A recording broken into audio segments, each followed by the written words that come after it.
Seems like everybody's buying it. If you sit on the tube on any day, you will see at least 5 people reading the Da Vinci Code. Seems like everybody's talking about it. This book's such an adventure. You can actually see the evidence for yourself. A lot of people, they'd never heard of the Last Supper and all these backstories. Like, wow, I can't believe you don't know that. And it seems like nobody can agree on it. He's actually blurred history and fiction. We don't know where one ends and where one starts. I think all the things that he wrote about exist. You want to believe it. I'm not convinced yet. But despite all the controversy, here's something you can't argue with.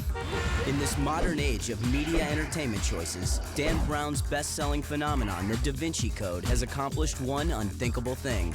It's gotten people all over the world to actually sit down, open up a book, and read. Now, who would have thought that could ever happen?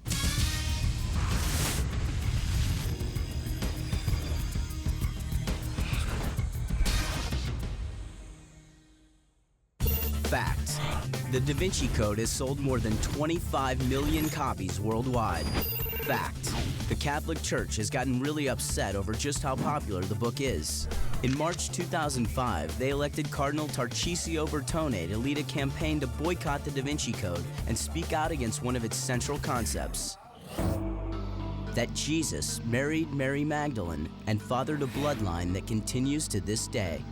And on its opening page, the Da Vinci Code states that the existence of a mysterious secret society called the Priory of Sion is a fact.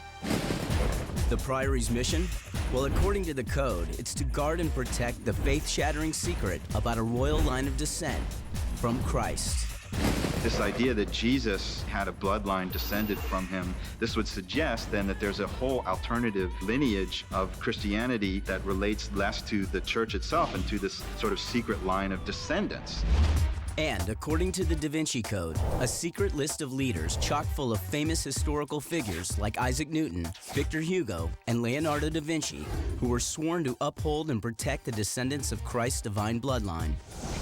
Well, we know people believe in Jesus, but do they believe that a secret society like the Priory of Sion could actually exist? I think secret societies definitely exist. I mean, they do. My grandparents are British and they each belong to a secret society. Having worked for a congressman and for a senator in the United States, I can definitely see there are always things beneath the surface. How much influence and control they actually have is the question. Like, you don't really know. And You'll never know. secret, You'll never know. know. Fact is that everybody loves a secret society, whether or not it's real. They like getting a little sort of shiver of all those really sinister things going on. People want to control their environment. People want to control other people. And if you have secret knowledge that other people don't have, then you have a certain amount of power. I think that's one of the reasons behind secret societies. So where does the Priory of Sion fit into this whole secret society thing? Well, word on this mysterious group began leaking out in the early 1980s when 2 books were published, The Holy Blood and the Holy Grail and The Messianic Legacy, both written by Michael Bagent, Richard Lee, and a television writer named Henry Lincoln. Nobody knows anything about the Priory of Zion other than what they've read in The Holy Blood and the Holy Grail and The Messianic Legacy. Michael Bagent, Richard Lee and myself talked to these people who claimed to be members of the Priory of Zion. I don't know that any such organisation exists. We only know what some people who claim to be members of this organisation choose to tell us. Now, according to Da Vinci Code and according to Holy Blood, Holy Grail, if the Orthodox version is accepted, basically this is supposed to be a 1,000-year-old secret society. 1,000 years without anybody knowing what you're up to? The Priory seemed to be doing a great job of keeping the lid on. So how did Lincoln pick up their trail? It started in 1969 during a vacation in France when he bought a paperback called The Accursed Treasure of Rennes-le-Château by Gerard de Sade. It was the real-life story of a 19th century parish priest named Bérenger Saunière who lived in the southwest of France and supposedly discovered a number of parchments hidden inside a church pillar. The parchments were reproduced inside the book. According to de Sade, they contained secret messages that he mysteriously left untranslated. When I found that I could read the first secret message straight off the page, I wondered why he hadn't published it, because what the message said was, this treasure belongs to Dagobert II, king, and to Zion, and he is there dead. That's what the message said. That's where I started from. What was the treasure? By now, Lincoln was in touch with Declassified, who tipped him to a collection of papers stored at the Bibliothèque Nationale in Paris. The documents were called the Dossier Secret, or secret documents. Now, in the Dossier Secret, there are genealogies in there, actually typewritten, but they're supposedly based on a number of sources, including these parchments that were found in, supposedly found in Rennes le Château. To a large extent, they were genealogies. But when you're talking about genealogies, family trees, going back as far as Jesus, then you're not talking about a family tree, you're talking about a forest. This is where the legend of the priory really takes off. According to the papers, the priory had existed since 1099, and it even set up their own army, the Knights Templar. At the time, they were a group of knights who were sworn to protect pilgrims going to the Holy Land. And they became quite important during the Crusades. For about 200 years, the Knights Templar were the most incredibly powerful organisation throughout Europe. They were immensely wealthy, largely because whenever anybody joined the order, they had to give over all their worldly goods to the order. They were the elite forces of their day.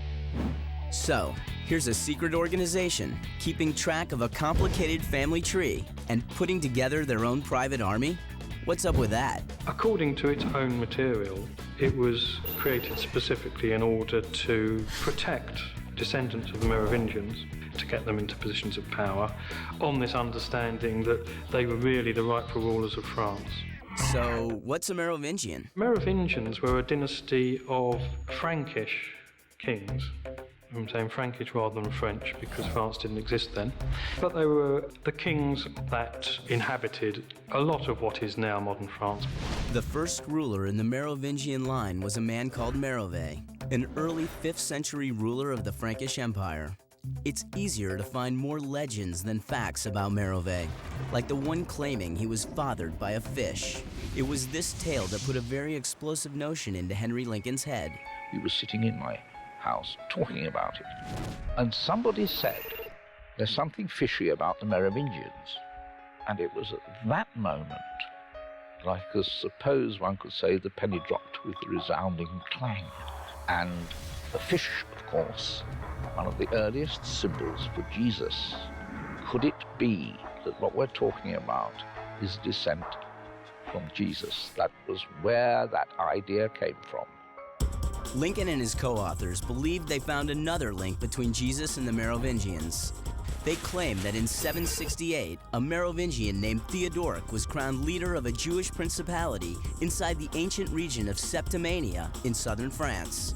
They also said he was known as King of the Jews and was a direct descendant of the House of David, which would have made him a branch on a family tree going back to Jesus.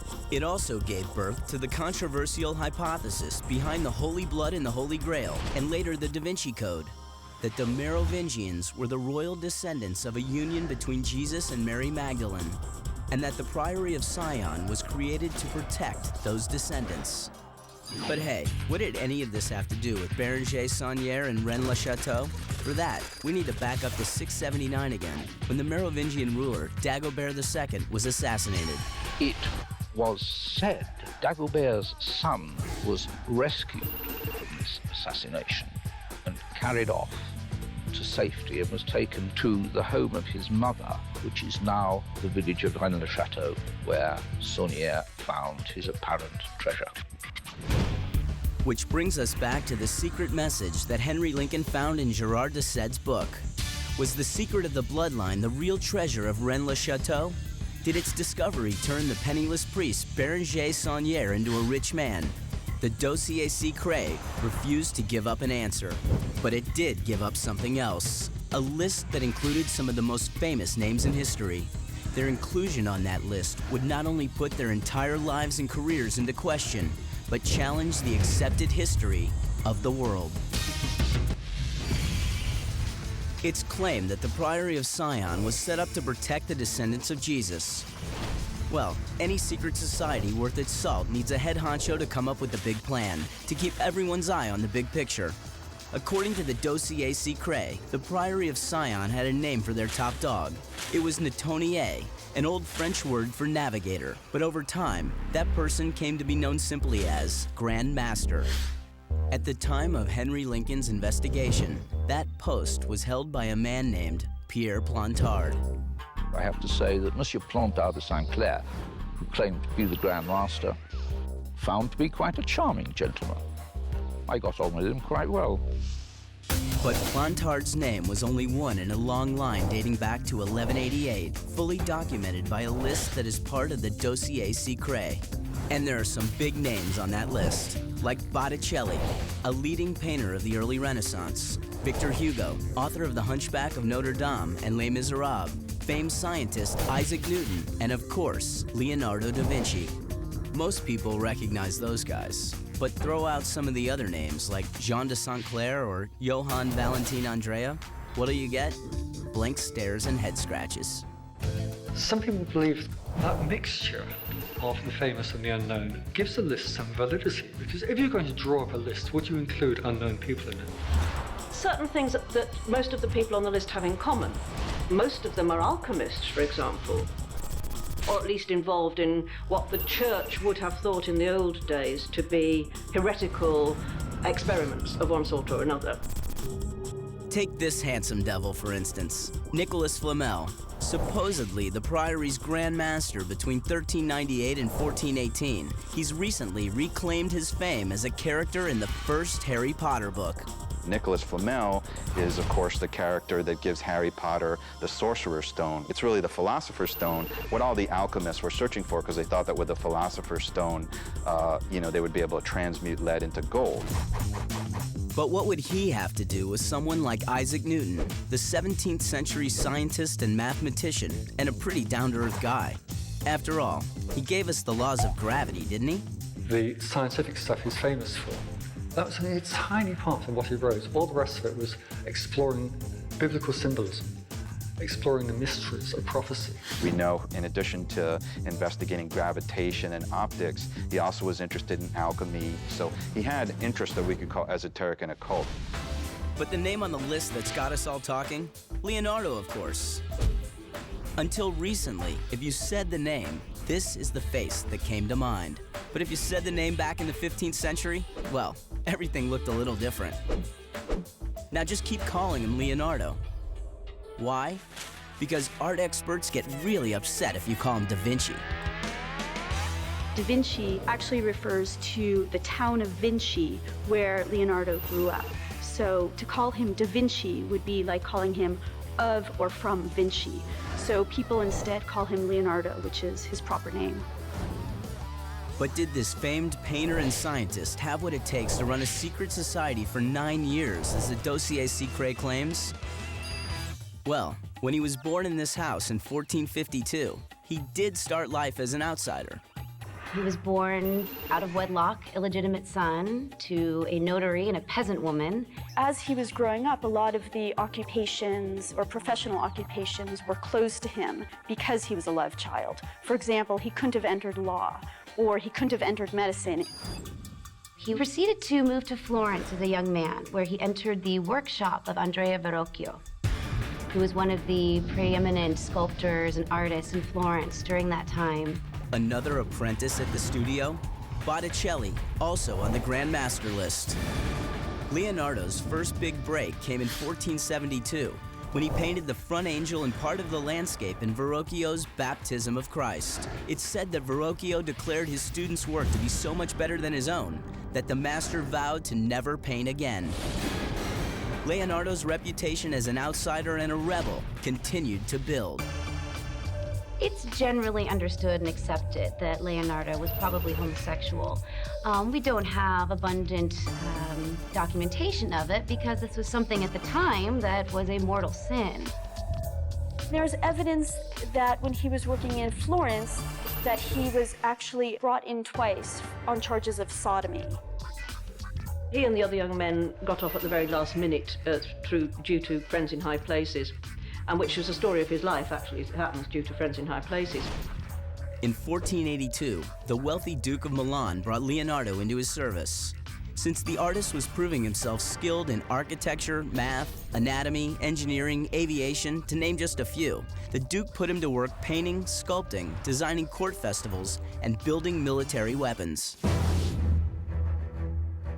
On the one hand, we have a pacifist, Leonardo, and then one who gets hired as a military engineer for the Duke of Milan. I mean, that's a contradiction that characterizes his personality. And many believe it's that dual nature that made Leonardo a man of secrets and a perfect leader for the Priory of Sion. In fact, the Da Vinci Code attributes the creation of a mysterious device to Leonardo, one that would have been perfect for concealing top-secret Priory information. It was called a cryptex, and this is how it works. A secret message is written on a piece of papyrus, then wrapped around a glass vial filled with vinegar. Both are then inserted and locked into the chamber of a long cylinder, which requires a special alphabetic code to reopen. In essence, this is a glorified bicycle lock. You basically have a number of cylinders that will allow passage or no passage of a little key which is extending up. And when this is lined up correctly with the slot, the key is allowed to clearly pass through, thereby not breaking the glass tube. Now, the modification for this cryptex is the fact that this key is actually a little hinging arm. So the idea being that if the glass tube is inside and this little key is pushed, the arm swings in, thereby smashing the glass tube. And releasing a destructive dose of vinegar, which, according to the Da Vinci Code, will immediately dissolve the papyrus, keeping all its secrets safe from the enemy. Okay, well, let's see what it looks like when it works. To get it out, we have to align the correct code. Sophia. Gingerly. This is slid apart, where we find our vial of vinegar intact and our message written on papyrus undestroyed. Great, but what if you screw up the code? Will the mechanism shatter glass? Will vinegar dissolve papyrus? And did Leonardo really invent a device like this? According to the Da Vinci Code, Leonardo da Vinci is supposed to have been the Grand Master of the Priory of Sion. It's claimed that he invented this device, the cryptex, to transport secret messages. The locking mechanism of the cryptex has been put to the test. Now let's see if it could have really kept Priory of Sion's secrets out of enemy hands. This is what it's like if you don't have the code correct. We seem like we're off to a good start, and uh-oh. We have broken our vial of vinegar, and our papyrus is soaked. The whole book is based on the fact that this cryptex, if opened, if that vinegar breaks, it's going to destroy the papyrus. Well, here's the papyrus, impregnated with vinegar. It's intact. This piece of papyrus, I've had soaking in vinegar for a month, completely intact. Paint thinner, still intact. Muriatic acid. Now, this actually did have some effect on the papyrus. However, it has been soaking in this for over a day. This cryptex really is some invention of somebody's imagination. I was trying to find information about how to actually make cryptex by finding the blueprints of Leonardo's, and they don't exist. Okay, so Leonardo wasn't hiding Priory secrets in a cryptex. How about hiding them in that mysterious backwards handwriting of his? It's been speculated that part of the reason, aside from being left-handed, that he wrote in the strange mirror image script that's so famous is because it works as a good way to kind of hide your ideas. This was a time before you had copyright law where you could go and take your invention and make sure it was yours. So, where was Leonardo hiding all of the Priory's big secrets? The Da Vinci Code says a major clue can be found in one of his most famous works, The Last Supper. Leonardo was commissioned to create the fresco for a Milan convent around 1495. The image captures the moment when Jesus has told his 12 disciples that one of them will betray him. Now, everybody's heard recently about Dan Brown's book, The Da Vinci Code, and the giant upstir about the fact that the figure of John has rather effeminate characteristics. characteristics that have led some to assume that this figure may have been the figure of Mary Magdalene. Where did this idea come from? Well, if you were reading books back in 1997, you might have stumbled across The Templar Revelation by two historical researchers, Lynn Picknett and Clive Prince. That's when this theory first hit the streets. I remember the moment when I looked at the Last Supper and I thought, that disciple sitting next to Jesus is a woman. And so I pulled myself together and walked around the block a couple of times, and then I looked at it again, and the more I looked, the more I thought, it's a woman. I mean, this is supposed to be young St. John. Her leaning away forms one arm of a giant M shape. And I thought, this woman, it is a woman, and this woman is a Lady M. Wonder who that can be, eh? Why, that would be Mary Magdalene, of course. And Picknett's theory does have some application in real life. Looks like the Last Supper. Must be the Last Supper, right? Wrong. This is a scene from the Pageant of the Masters that takes place every summer in Laguna Beach, California, where live actors are used to recreate famous works of art. Ready, go, pose. My name's Anthony Lesh, and I play Jesus Christ. My name's Christina Malik, and I play John the Beloved.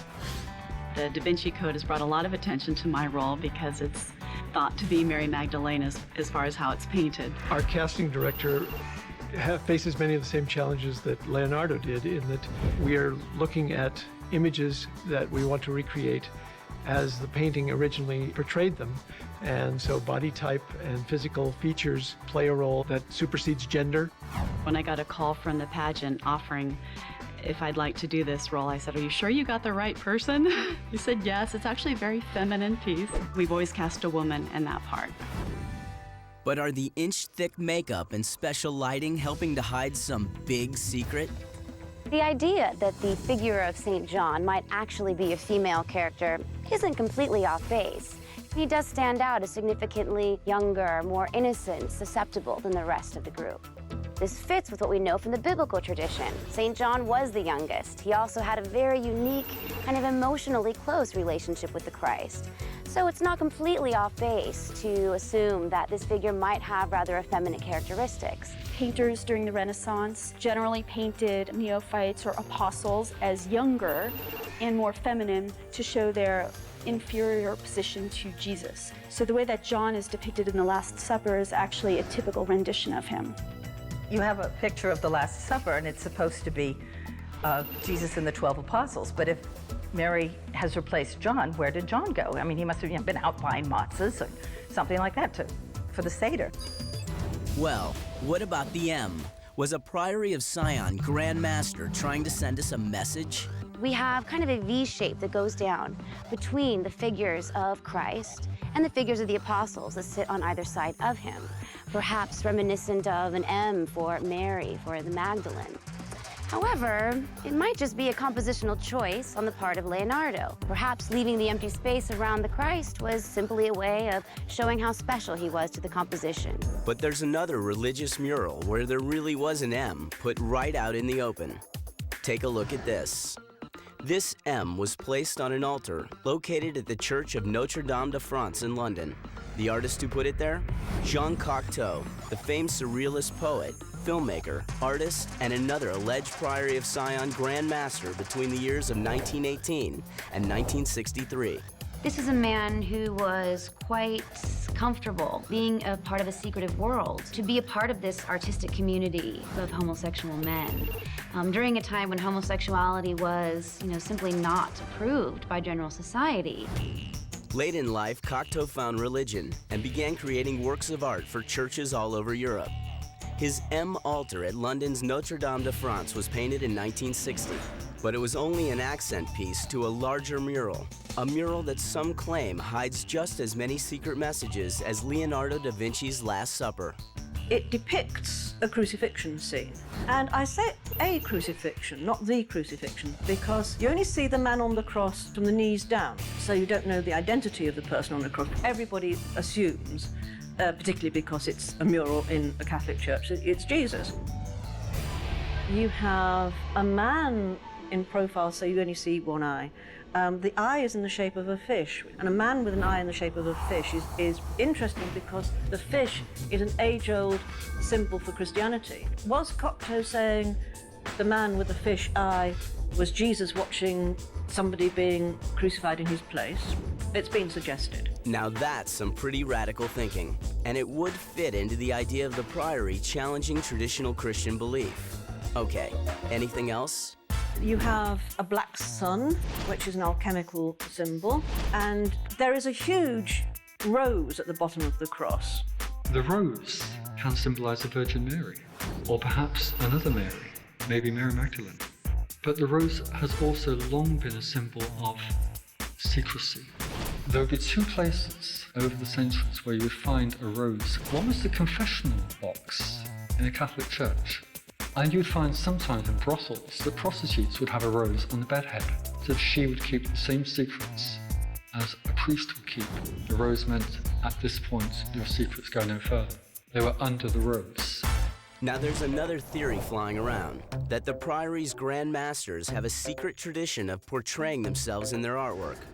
Some claim this figure in the Adoration of the Magi is a self-portrait of the young Leonardo da Vinci, and that an older version of the artist makes an appearance in The Last Supper.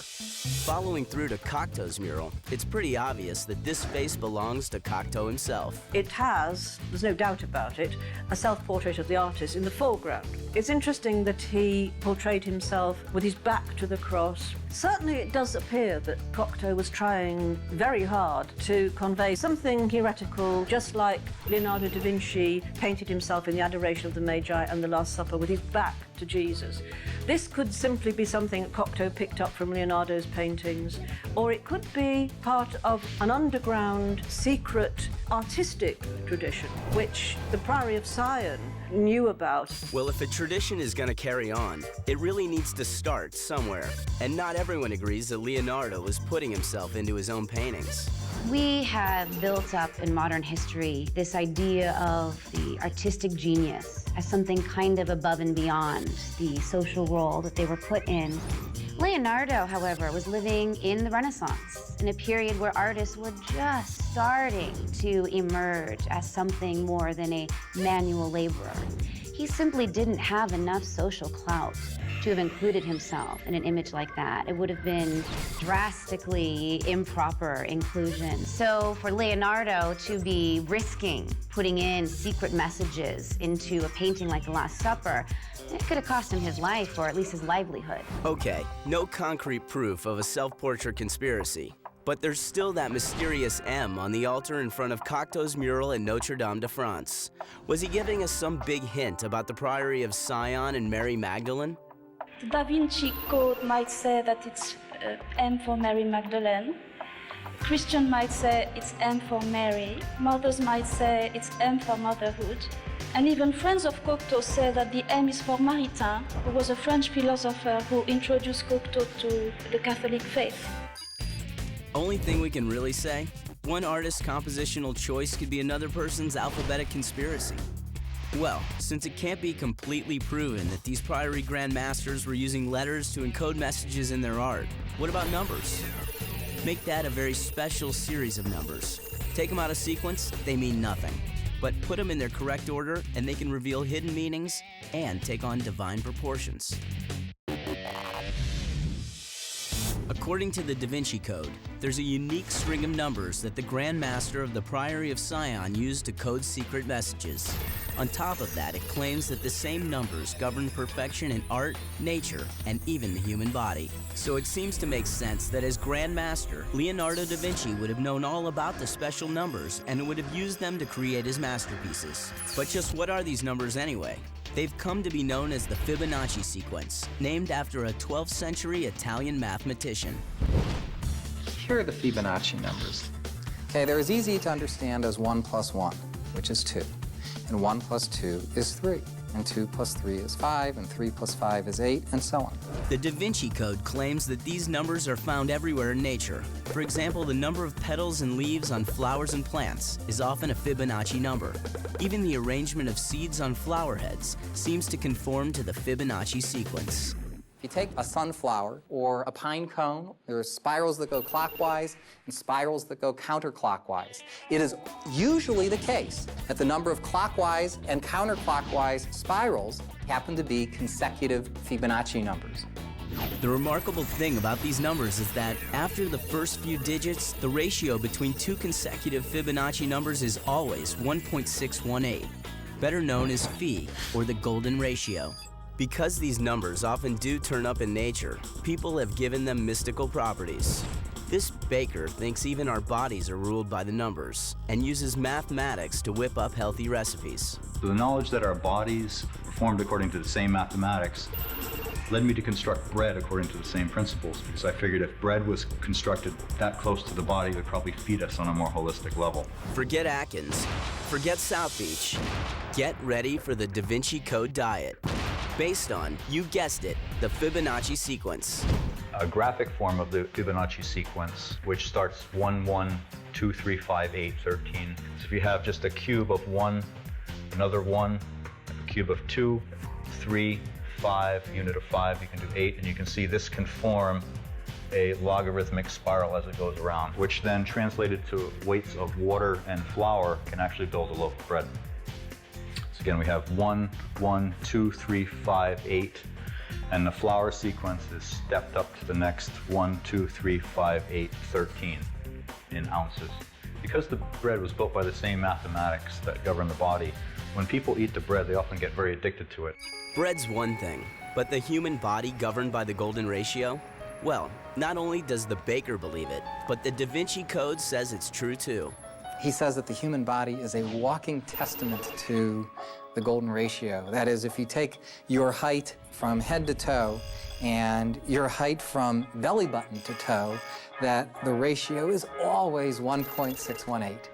Well, no, not only is it not always 1.618, even when you look at large groups of people, the average is usually not anywhere close to 1.618. Maybe in the vicinity of 1.6, but it could be 1.4, it could be 1.8. I mean, there's a huge range.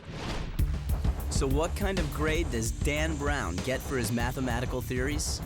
I would say among the 21 facts here, I'd say he got about 8 of them right, about 13 of them wrong, for a total of 21.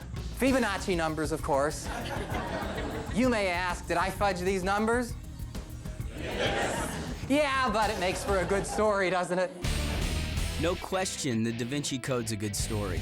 But does that mean it's right when it claims Leonardo used the golden ratio in his paintings? I don't think he was following a hard, fast rule. The way he approached his art was very much as though he was recreating the kind of grand engineering of nature itself. Geometry and proportion were very, very important to him. Leonardo da Vinci did illustrate a book for another artist called The Divine Proportion. But other than that, he didn't seem to use the golden ratio in any of his work. It's nice to think so, and you can believe it, but there really is no evidence for it. Okay, so Leonardo wasn't a disciple of the golden ratio, probably didn't hide subversive messages in the Last Supper. But what about his personality? Did he have the right stuff to be a priory grand master? Leonardo da Vinci was a fruitcake. He was a genius, but that doesn't mean he wasn't a fruitcake. And he had, I think he may have had ADD, actually. He couldn't start anything and not get distracted. The guy never completed a piece of work on time, and half of his pieces of work never got completed at all. He was incapable of organizing his time. He couldn't run an organization to save his life. And can you just imagine someone like that being the grand master of a secret organization? I mean, he'd forget where the minutes were. But hey, what about the other 25 grandmasters on the Priory of Sion's famous list? This is just the sort of grandiose list you put together of amazing names to give yourself a wonderful pedigree. Botticelli, Victor Hugo, Claude Debussy, and Jean Cocteau. Isaac Newton and Leonardo da Vinci, their histories have been extremely well researched, and nobody has ever found one single document in any of their records relating to the Priory of Sion. Even though the list is filled with artists, alchemists, and radical thinkers, there's really only one thing they all seem to have in common. They're on the list. I think it's fun. I'd like to start making up lists too like that. Sort of like 6 Degrees of Kevin Bacon. That's kind of what the list of the Grandmasters is like. So if somebody faked the whole list of Grandmasters, is it possible that the entire story of the Priory of Sion has been made up? Well, there are two extremes of views about the Priory of Zion. One is that it is what the Dossier Secret claim, a secret society that has been around for the best part of 1,000 years and has been behind some of the most important events in European history. The other view is it was all a hoax. The Priory of Sion, ancient organization sworn to protect the bloodline of Jesus for 1,000+ years, or an elaborate hoax.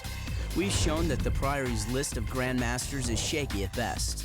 But what about some of the other documents contained in the Dossier Secret? Specifically, information from the coded parchments which the penniless French priest named Bérenger Saunière supposedly found in Rennes-le-Château in 1891. Soon after this discovery, if you remember, the priest became enormously and mysteriously rich. Saunière died in 1917, and interest in his story seemed to die along with him. Until the end of World War II, that is, when his property was bought by an enterprising businessman named Noël Corbu. Noël Corbu decided to turn it into a hotel. Problem is that Rennes-le-Château is on the top of a hill, miles from anywhere, so he had to do something to attract custom. In January of 1956, Corbu got an interview published in his local paper. He describes how Saunière found treasure, the visitors flock in, and the hotel makes a mint of money. The news gets into the national press, and the whole story is awful. Noël Corbu makes the story up, in the slightest doubt.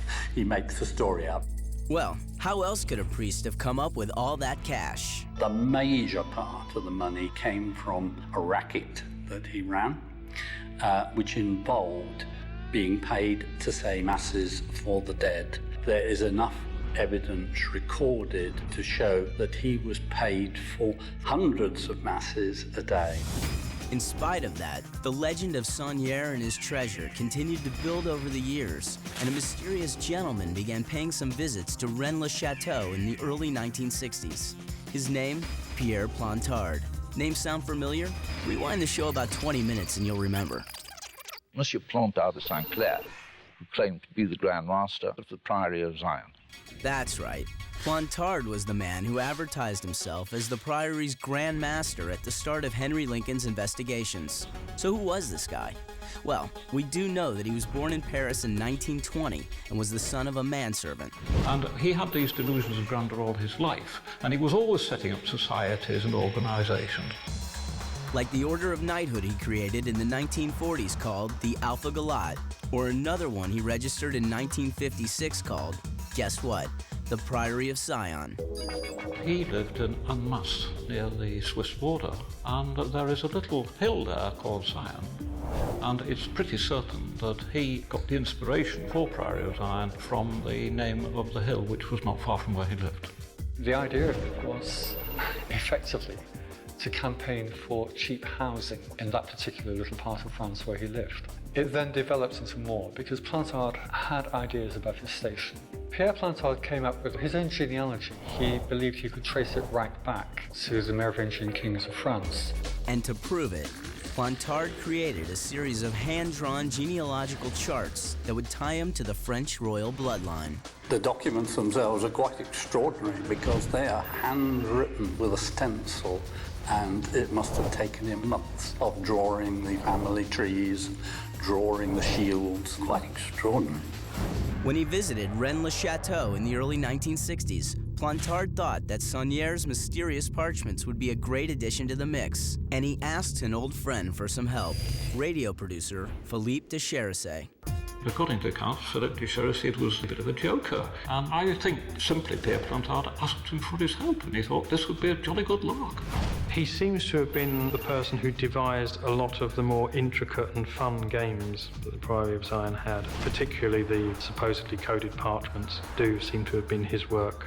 Information from the coded parchments, with hints of the Merovingian king Dagobert II and his hidden treasure, was put together with Plantard's histories and family trees and given the title Dossier Secret.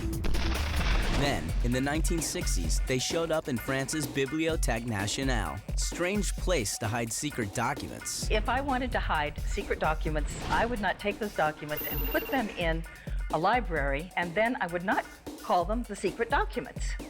I'd call them, thoughts on composting. While they were putting together all of the documents, Plantard and Declassified brought another buddy into their conspiracy, Gerard de Sède. Remember him? He wrote that little book called The Accursed Treasure of Rennes-le-Château, which became a key source for two much bigger bestsellers, The Holy Blood and the Holy Grail and The Da Vinci Code. Everything that de Sède had written, he had been given by Plantard. Plantard was the source. And that would include Bérenger Saunier's coded parchments. Reproduced in de Sède's book, they're what first caught the eye of Holy Blood, Holy Grail co-author Henry Lincoln, setting him on the trail of Saunier's treasure, and ultimately leading him to the Priory of Sion. At the very first meeting I had with him, Plantard drew me to one side with his number 2 man, who was Philippe de Cherizet, and suddenly he said, "Oh, by the way, the parchments are faked, and they're faked by him," he said, pointing at Cherizet.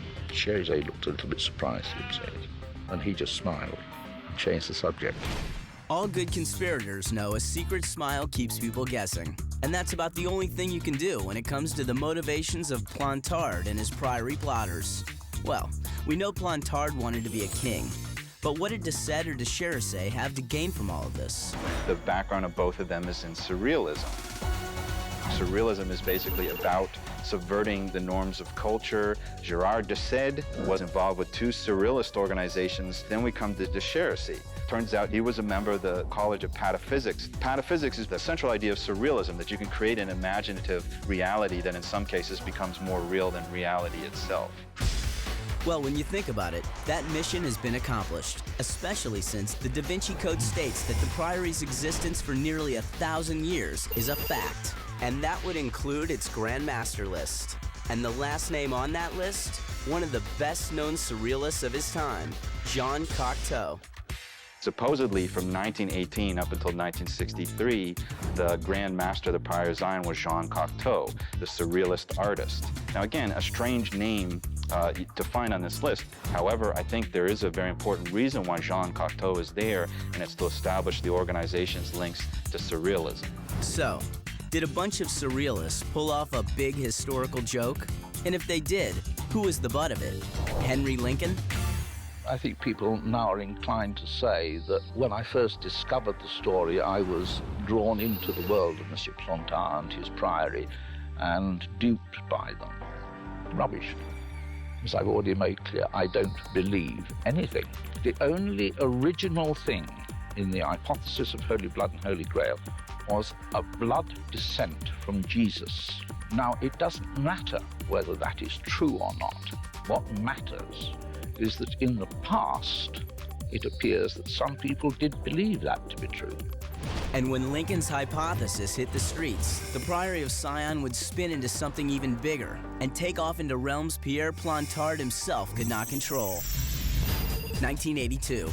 Pierre Plantard's story of his Merovingian bloodline is incorporated into the bestseller, The Holy Blood and the Holy Grail.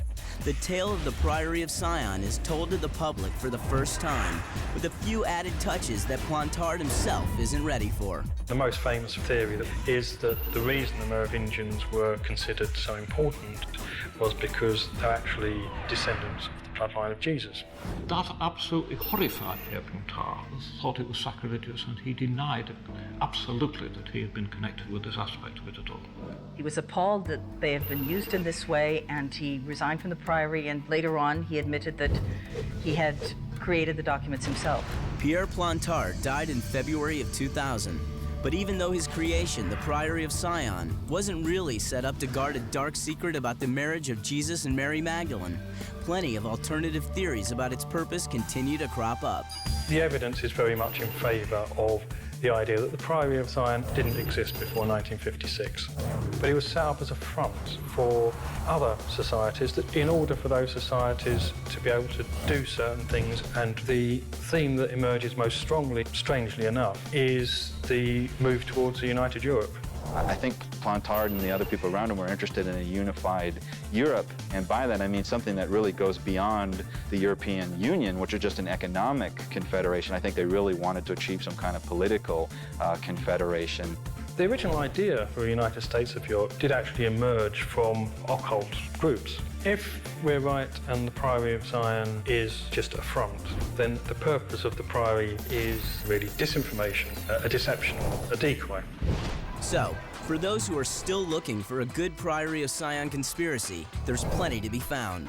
And judging by the number of Da Vinci Code-inspired tourists flocking to Europe these days, it seems there are plenty of people who would love to uncover a secret Priory plot. And the #1 place to get on the Holy Grail trail? The Louvre Museum in Paris. Nowadays, people come and visit the museum with a specific idea. They want to look at the Leonardo da Vinci paintings, and they want to look at them in relation to the novel and the ideas that the novel evokes. What's under the inverted pyramid in the Louvre? Probably a copy of the Da Vinci Code. Another favorite site in Paris is the Church of Saint-Sulpice, where Da Vinci Code fans come to check out the brass marker on the floor. Is it really the mystical rose line the book describes? A roadmap to a key clue in the hunt for the Priory? And does it really have pagan origins? You will see that it is clearly dated from 1743. So it is not a vestige of antiquity, as Mr. Dan Brown alleges. But perhaps he can't read Roman numerals.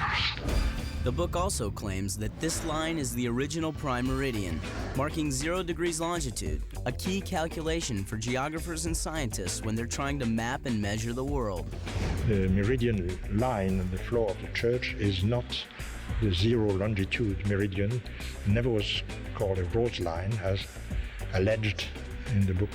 In reality, this metal strip on the floor is an astronomical instrument called a gnomon. Sunlight shines through a lens, crossing the line at noon each day. The device was installed when the church was built, so the priest could calculate the date of Easter. But 25,000 people a year still try to follow the mythical Rose Line and wind up 400 miles north of London at Rosslyn Chapel, where they hope to find out for themselves if the Priory of Sion is hiding secrets about the bloodline of Jesus and Mary Magdalene. I wanted to see if what was in the book was real. I wanted to see what was described and see if it made sense, because there's been some talk whether it's made up or true. A lot of people come to Rosslyn now because of the Da Vinci Code, and some take the book really way too seriously. Others have asked where the rose line runs through the chapel, as if it's a physical thing. Well, it does seem pretty easy to take Rosslyn and turn it into Roseline, doesn't it? The word Roslyn is 2 words, Ros being a steep precipitous cliff, and Lyn is fast-flowing water. It's a geographical expression. And even though it wasn't named after a mystical rose line, Rosslyn certainly seems to inspire people to keep searching for proof of the Priory's existence. They come in droves. They look at this thing. There is a look of wonder on their face. And that is enough. I mean, that means that they are on a quest. And the truth of the matter is that we need to find a quest in life.